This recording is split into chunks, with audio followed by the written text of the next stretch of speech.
안녕하세요. 연두라는 캐릭터로 만화를 그리고 있는 인스타툰 작가이자 일러스트레이터 고현수입니다. 저는 3년 전 사고로 하반신이 마비가 되었습니다. 사고 후 1년 반 정도의 재활을 통해 지금은 많이 회복했는데요. 처음엔 움직임이 거의 없던 다리가 지금은 움직여지고 지팡이를 잡고 걷는 것이 가능해졌습니다. 재활 치료를 위해 병원에 입원했을 때 재활 운동이 끝난 후에 매일 일기를 썼어요. 매일 받은 치료의 내용과 더 나아진 몸에 대해 기록하고 새로운 변화에 대해 적었습니다. 그러다가 어느 날 저를 닮은 캐릭터를 그려보았고 그 캐릭터를 연두라고 이름 지었어요. 저의 별명을 따온 이름이기도 하지만 희망과 성장을 상징하는 색인 연두색에서 따온 것이기도 합니다. 저를 대변하는 캐릭터로 매일의 재활 일상과 치료 내용을 기록해 인스타그램에 업로드하기 시작했습니다. 그리고 퇴원 후에는 그 내용을 다듬어 책으로 출간하게 되었어요. 그래서 지금은 연두의 재활일기라는 책을 낸 작가가 되었고 장애인식 개성교육 강사로도 활동하고 있습니다. 종합병원에서 약 3개월, 재활병원에서 약 1년 3개월의 생활을 하게 되었습니다. 하반신 마비 진단이었지만 시간이 지나면서 재활을 받으니까 조금씩 회복이 되기 시작했어요. 움직이지 않던 다리가 움직이고 들리고 그러다 서게 되고 정말 더디지만 많은 회복이 있었습니다. 그런데 하반신 마비는 단순히 다리만 마비가 되는 게 아니었어요. 내부기관인 장기도 제 기능을 온전히 하지 못하게 되기 때문에 배변, 배뇨가 힘들어졌습니다. 특히 급성기 때는 배변이 더욱 조절이 안 돼서 운동할 때 조금만 힘을 줘도 실수를 하곤 했는데요. 치료 중 어쩔 수 없이 생긴 사고에 정말 민망했는데 민망하지 않도록 배려해주신 선생님들께 정말 감사드립니다. 또 가장 힘든 것 중 하나가 통증입니다. 다리가 절단될 것 같은 통증, 혹은 불에 타는 것 같은 통증, 전기 고문을 당하는 것 같은 통증 등 사고 전에는 전혀 느껴보지 못했던 통증들이 계속 생겨서 고생을 많이 했어요. 어떤 날에는 통증 때문에 잠을 못 이룬 적도 많습니다. 통증 때문에 진통제를 계속 먹고 주사도 맞곤 했는데 사실 지금까지도 통증이 지속돼서 고생하고 있습니다. 처음엔 재활병원에서의 치료가 더디다고 생각해서 굉장히 답답했습니다.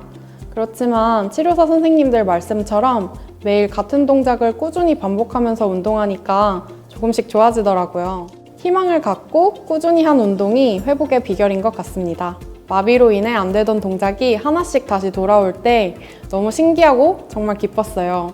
저처럼 회복 과정이 더디어서 항상 답답하고 걱정이 되고 지금 나아지고 있는 게 맞나 고민되는 분들이 계신다면 회복될 거라 믿고 꾸준히 재활치료를 받으시면 좋겠습니다. 그렇지만 어느 정도 회복이 되었음에도 한계는 있었어요. 제 경우 발목 처짐이 있어서 걷는 연습을 하는 데 있어서 어려움이 많았어요. 그래서 저는 양쪽 발목에 보조기를 항상 착용하게 되었습니다. 처음엔 착용하는 것이 굉장히 불편했지만 이제는 매우 익숙해졌어요.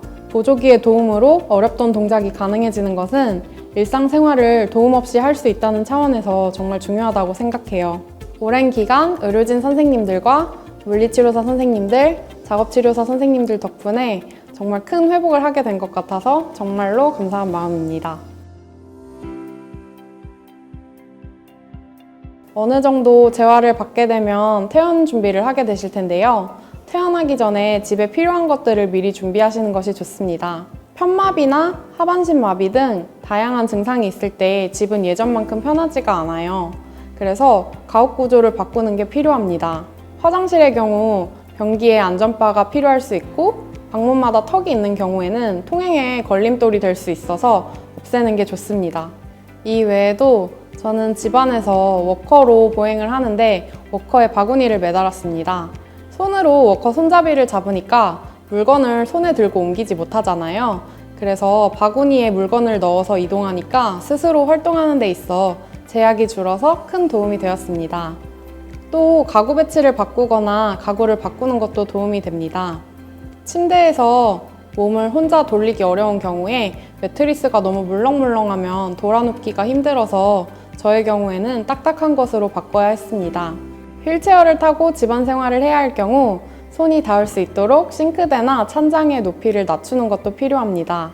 본인의 몸 상태에 잘 맞는 퇴원 준비를 위해서 사전에 작업치료사 선생님과 가옥 구조에 관한 상담을 받아보는 것이 가장 좋다고 생각합니다.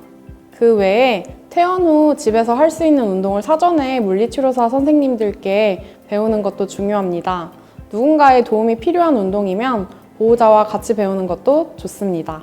또한 집 근처에서 이용할 수 있는 운동시설이라던가 건강 상담을 받을 수 있는 장애인 건강조치, 이동을 위한 장애인 콜택시 등의 복지제도도 병원의 사회복지사 선생님과의 상담을 통해 알아두면 좋습니다. 만성질환이 있다면 퇴원 후 어떻게 관리하면 좋은지 병동 간호사 선생님과 상담하는 것도 필요합니다. 1년 반의 병원 생활을 마치고 집에 갔는데 역시나 집에 적응하기가 힘들었어요. 병원은 환자가 생활하기 편하게 시설이 구비되어 있지만 집은 그렇지 않기 때문인데요.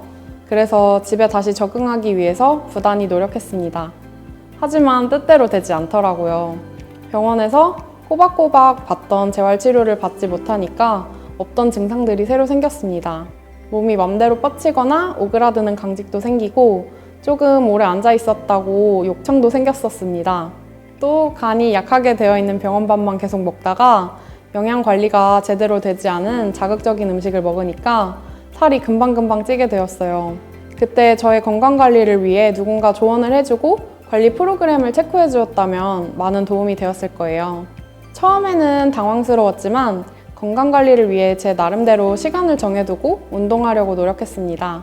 그런데 사실 혼자 집에서 스케줄을 정하고 스스로 운동하기가 쉽지 않았어요.